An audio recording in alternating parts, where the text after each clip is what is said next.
Hello. Today we are in Islamabad, capital of Pakistan, to talk to Prime Minister Imran Khan. Since decades, Pakistan and India are stuck in a tense standoff about the region Jammu and Kashmir. Pakistan also neighbors Iran, now in a violent conflict with the United States and becoming the epicenter of an increasingly volatile Middle East tensions. Facing threats from inside and outside, what are Mr. Khan's plans? Hello. Sorry to keep you waiting. Thank you very much for making time for us. Thank you. Let me just quickly have a look. Hello. Mr. Prime Minister, your job must be one of the most complicated in the world. I mean, there is your relationships with the United States, there's China who really wants to invest here, but the more they invest, your relationships with the United States might become even a little bit more complicated. Then you have Iran, Afghanistan. Before you joined politics, you have had such a fantastic life. Why do you do that to yourself? So, a few questions. Let me start. Firstly, I came into politics because I felt that Pakistan has tremendous potential, always had tremendous potential. When we were growing up, Pakistan was the fastest growing country in Asia. Pakistan was a role model for development in the 60s. So we lost our way, and my whole objective of coming into politics was that we wanted Pakistan to achieve its potential, and it has huge potential. Now, your first question that we live in a tough neighborhood. We have issues, balancing act, because we have, for instance, Saudi Arabia, which is one of Pakistan's greatest friends, always been a friend in need for us. Then we have Iran, which is a neighbor, and we have always had good relationship with Iran. So the conflict between Saudi Arabia and Iran is something which for Pakistan would be disastrous if it went into some sort of a military conflict. So we are trying our best to make sure that these two, one neighbor and one friend, things do not deteriorate amongst them. Things do not actually lead to a conflict. And as it is, this region cannot afford another conflict. The other is Afghanistan. Pakistan is doing its best for peace in Afghanistan. Afghanistan is one country which has suffered in the last 40 years, and just purely on a humanitarian basis, apart from Afghanistan being our neighbor, we pray for this peace still to take place between the Taliban and the Americans and the Afghan government. So finally, there would be peace there. The biggest problem right now is India. I'd like to catch up on that. I mean, we were nearly facing a war last year, and ever since Prime Minister Modi scrapped this special status for Indian-administrated Kashmir last August, it's getting even more tense. What is your government doing or planning to diffuse these tensions with New Delhi? Look, I was the first political leader to warn the world about what has happened in India. India has been taken over by an extremist, a racially extremist, exclusive ideology, which is called Hindutva. The ideology stems from RSS. RSS was born in 1925. Its inspiration was the Nazi Party in Germany. The founding fathers of RSS believed in the Nazi ideology of racial superiority. And just as the Nazi ideology was built on hatred for another minority, similarly the RSS ideology is based on hatred for Muslims and other minorities, Christians as well. So therefore, I warn the world that it is a tragedy for India and I think for its neighbors that India has been taken over by this RSS ideology, which, by the way, 3 times was banned in India as a terrorist organization. The RSS assassinated the great Mahatma Gandhi. So a nuclear-armed country of 1.3 billion people is in the hands of extremists. And so not only are people of India going to suffer, and they are already suffering, their rights in India and their demonstrations, but Kashmir, to be specific, 8 million Kashmiris now for over 5 months are in a state of siege. And it's because of the RS ideology, which believes that only India belongs to Hindus, other minorities are inferior. What does it mean for you? I mean, how can you handle that conflict? Do you try to talk to Modi? What are you doing? Well, when I first became the Prime Minister, I made every effort to talk to the Indian government, Prime Minister Narendra Modi. My first speech, I said, you come 1 step towards us, we'll come 2 towards you, that we can resolve all our differences through dialogue. But it soon transpired that there was a reason why India was not responding. And the reason was the RSS ideology. And this then soon became evident last year when on 5th August, they unilaterally annexed Kashmir. Kashmir is a disputed territory between Pakistan and India. In the several United Nations resolutions from 70 years ago, not only call it a disputed territory, but the people of Kashmir were given the right by the international community, by the United Nations, that they, through a plebiscite, they should decide their own destiny.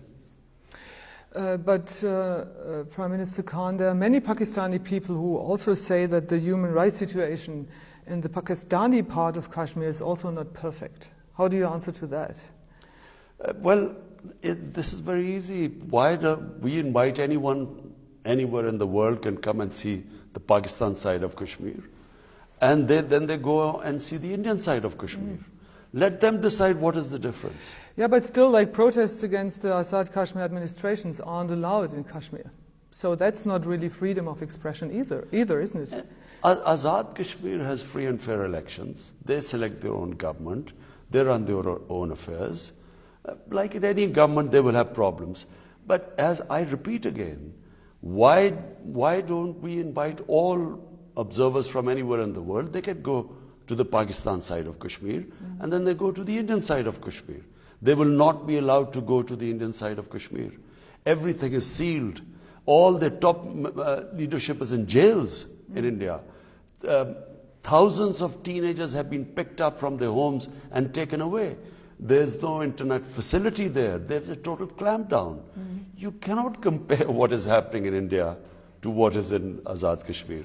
But let me stress that one more time. I mean, you'd really take strong stands for the freedom of the Kashmir people, obviously, on both sides. And you do that also in front of the United Nations. Don't you think your voice would be even heard more and better if, like, for example, protests in Kashmir and the Pakistani side would be also allowed? Why not? Let me say, the best thing is let the people of Kashmir decide. The people of Pakistan Kashmir and the Indian Kashmir. Let them decide what they want to do. Pakistan is all ready to give them the right of, through a referendum or a plebiscite, let them decide whether they want to remain with Pakistan or whether they want to be independent. We're all for it. You're just coming back from Kashmir. I mean, there was a horrible avalanche. More than 90 people, as we know by now, got killed. What is the situation there right now? It's climate change. That's all I can say. Very strange thing this has happened.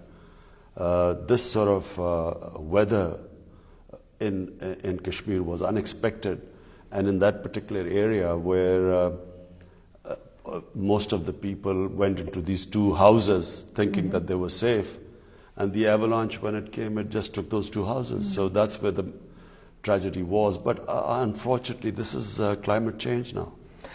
Do you consider like some cross-border aid with India in this specific field to help people the most and the best? There was already cooperation because on the borderline, the Pakistan side, the army was already cooperating with the Indian side because I think there were some losses on the other side too.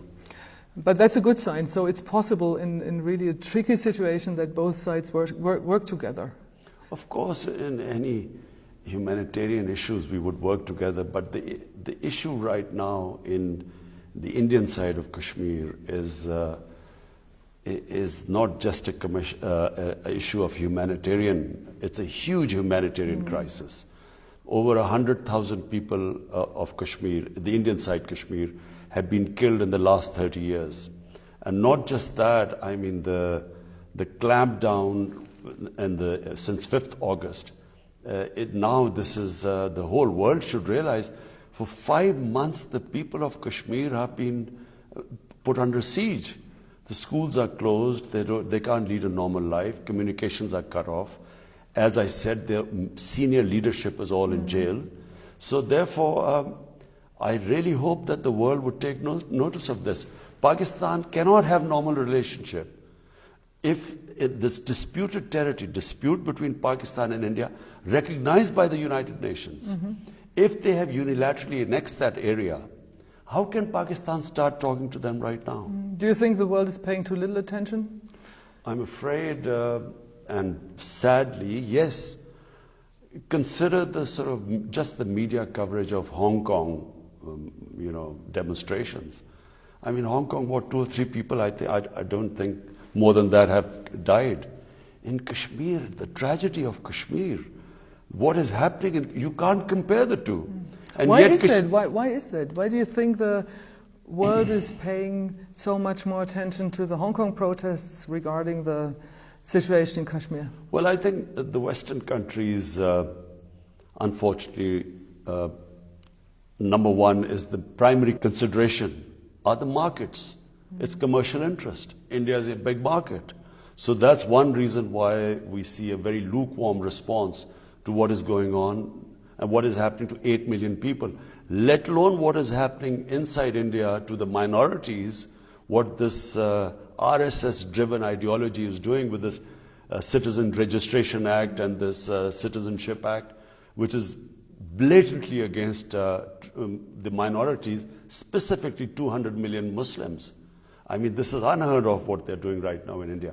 But specifically on Kashmir, the silence of the world is number one because of commercial interests, India being a big market, and number two, I think, in the strategic Western mind, India is supposed to be a counterbalance to China. And therefore, you see a completely different approach to what is all this. And I'm afraid this is going to pose a threat not just to Pakistan and the neighboring countries or to the Indian minorities, but eventually this will be a threat to world peace. Because remember, if this goes wrong, in other words, this rhetoric of the Indian army chief saying that they put claim on Pakistan side of Kashmir too, and is saying something like if there was a parliament resolution, then the Indian army was ready to move to the Pakistan side of Kashmir. Then what would happen? The unthinkable would happen. 2 nuclear-armed countries would come face to face. And that's why even in the United Nations, I went there to the General Assembly and I appealed to the UN that you must intervene right now before things get out of hand. Mr. Khan, what could Europe and what could Germany specifically do in that regard? I think Germany has a huge role. Germany is the strongest country in Europe, and therefore the European Union. Germany can play a part in the EU, which is a big, apart from the US, EU is the other big bloc which the world looks for upholding human rights. Mm-hmm. So we hope that Germany plays its part. I spoke to Chancellor Merkel and I tried to explain to her everything about what is happening in India. And actually, she did make a statement when she was in India saying that you cannot have this go on for unlimited period of time where 8 million people are put under siege by 900,000 Indian troops. So she did speak about it, but I think, and I hope that Germany will speak out against what is happening. Mr. Prime Minister, you talked about minorities. Your government's Kartarpur corridor is along Indian Sikhs to visit a really important place of pilgrimage here in Pakistan, and you got a lot of applause for that.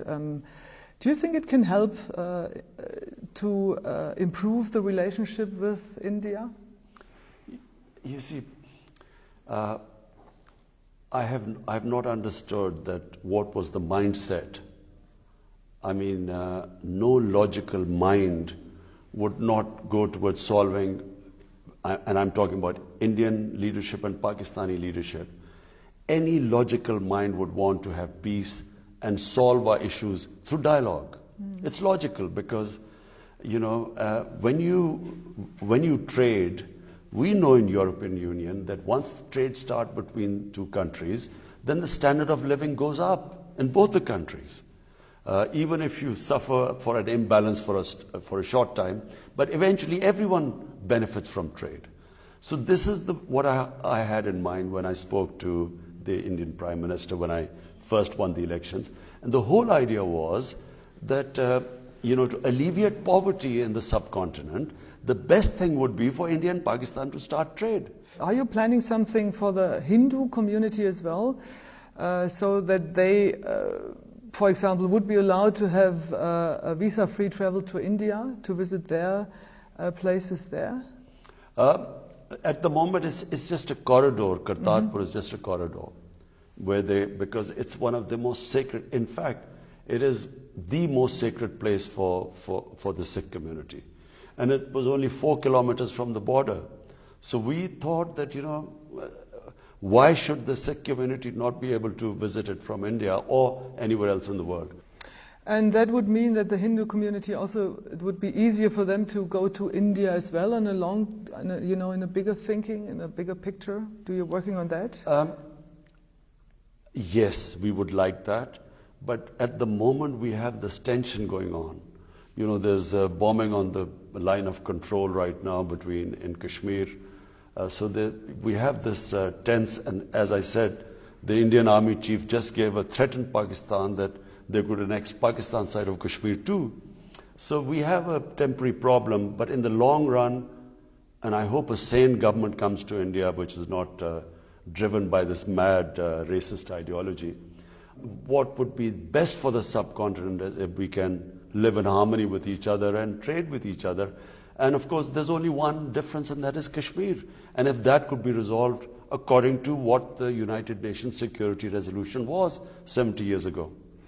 Talking about the subcontinent, it's such a beautiful part of the world.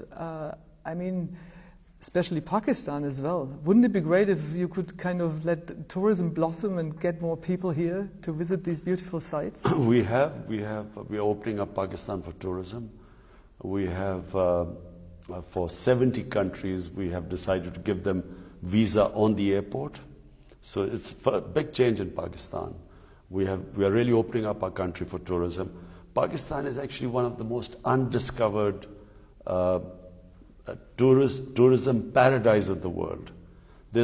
Our northern areas, if people like mountain tourism, I think there is the most unique place in the world as far as mountain tourism go are the northern areas.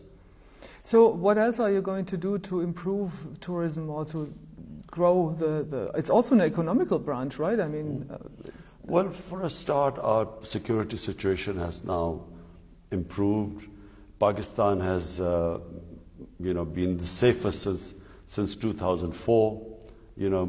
Really problems in Pakistan started after 2004 when we joined the war on terrorism, and so Pakistan came in the eye of the storm, and we lost a lot of people. 70,000 Pakistanis died in this war. But now this is the safest year after 2004, so we are heading now towards security in this country. And that's why, as it is, tourism doubled in Pakistan last year. So as it is, because of the secure environment, we are having a lot of tourists now. Mr. Prime Minister, when we talk about security issues, we have to talk about Afghanistan. What is the current status of the Afghan peace talks? As far as I know, they were heading towards a ceasefire. And we hope that this happens.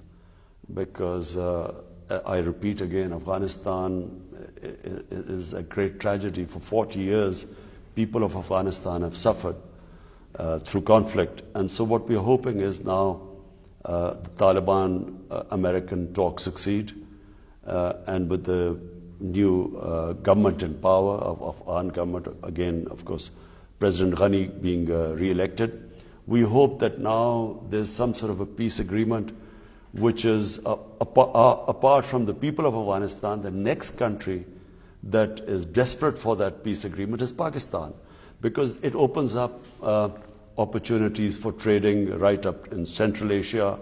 It becomes an economic corridor for us, trading between, if the more peace returns to Afghanistan, the more people in especially in our the adjoining province to Afghanistan will benefit. So, as I said, we are praying that this works out, this peace deal now. You really were quite a bit of a help for the United States. How close is your connection to the Taliban right now?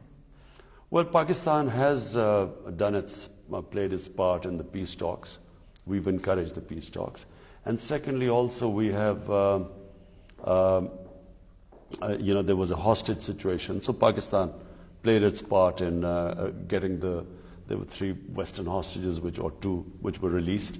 So we are doing our best, and whatever influence, because remember, there are 2.7 million Afghan refugees in Pakistan. So whatever part we can play, because of still the refugees, and whatever linkages Pakistan has with the Taliban, because remember, Pakistan was the government that had recognized the Taliban government, which was there till 2001. So we will do our best. Is India's increasing influence in Afghanistan a threat for you? What do you make of that? Well, any country, Afghanistan is an independent country, and it can have relationship with anyone. Our problem was really when Pakistan, our security forces felt that India was instigating attacks into Pakistan through Afghanistan. That was the main concern of Pakistan. Apart from that, well, it's India and Afghanistan relationship is between the 2 countries, but it only affects us when we feel that India uses Afghanistan to have terrorist attacks within Pakistan. Mr. Prime Minister, you were quite critical about the reception of the world regarding Kashmir and India. When it comes to China and the Uyghurs, you are not really very critical about this issue. Why is that? I mean, you really kind of like to stress the fact that you see yourself as a bridge builder in the Muslim world. Why are you not more outspoken about the situation of the Uyghurs in China? Well, 2 reasons really. Number one, you cannot even, the scale of what is happening next door in India, you cannot compare that to what is supposed to be happening to the Uyghur community in China. I mean, just look at the scale. 8 million people in Kashmir are in an open prison for 5 months. So hence, I speak about that. Number 2, 200 million Muslims right now in India. With this Citizen Act, what we fear is disenfranchisement of these people. Remember that in 1935, when the Nazis started the pogrom against the Jews, first they had the Registration Act. Similarly, in Myanmar, they first started a Registration Act of Muslims and then started the ethnic cleansing of the Rohingya Muslims. So this is the first step, and hence that is my number one. I mean, it is the scale of the problem is so huge. That's why I talk about it. But there's a second reason too. China has been a great friend to Pakistan. China has helped us in our most difficult time again because of the crisis we inherited, the economic crisis. So the way we deal with China is that when we talk about things, we talk about privately. We do not talk about things with China in public right now because they're very sensitive. That's how they deal with issues. Very last question. You know, or you knew Lady Diana very well. What do you make of the current situation in Great Britain with the royals? What would she have said to what her youngest son is doing right now? Do you know what? I have so many issues right now dealing in Pakistan. It doesn't seem to be that huge an issue. If someone, I mean, it's their life, really. It's how they want to lead. Why should people interfere in it? Would she have understood it? I guess so. I can't say. I mean, frankly, I haven't really gone that deeply into a situation. I think a young couple want to, as far as I know, want to lead their own life. Well, it's up to them. Thank you very much.